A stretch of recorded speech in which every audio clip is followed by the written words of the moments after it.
Selon le dernier bulletin épidémiologique de l'Agence nationale de la sécurité sanitaire, ANSS, 5 personnes sont décédées en Guinée, dont une a été confirmée positive au virus Ebola.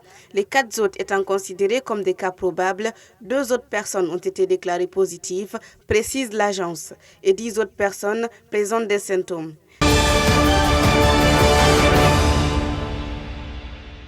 Des acteurs politiques ont réagi dès l'annonce du retour d'Ebola en Guinée.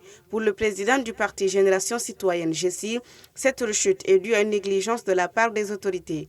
Cellou Dalein Diallo, président du parti UFDG, quant à lui, a appelé à la mobilisation des Guinéens pour freiner cette maladie. Sidya Touré, pour sa part, n'a pas manqué de critiquer le gouvernement guinéen, estimant qu'il sera difficile de vaincre cette maladie. Le président du parti UFR se dit pessimiste.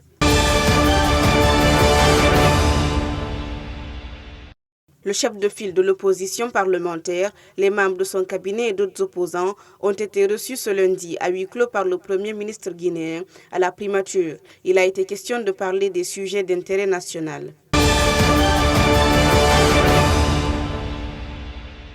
La Guinée est victime ces derniers temps d'une hausse exponentielle des prix des denrées alimentaires sur le marché. Une situation préoccupante pour le président de l'Union de la défense des consommateurs.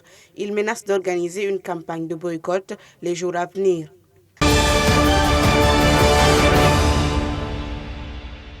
En 2016, sous l'initiative de l'humoriste Mamadou Lamine Diallo, communément appelé Mamadou Tog, le premier festival international organisé hors de Conakry a vu le jour. Il s'agit du Festival des Arts du Rire de la Baie.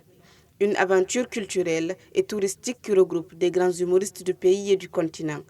Le festival se tiendra cette année du 7 au 12 avril 2021.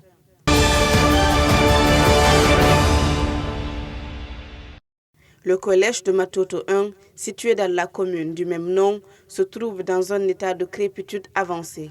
Pour ne rien arranger, samedi dernier, un incendie s'est produit au niveau de la direction, consumant des documents.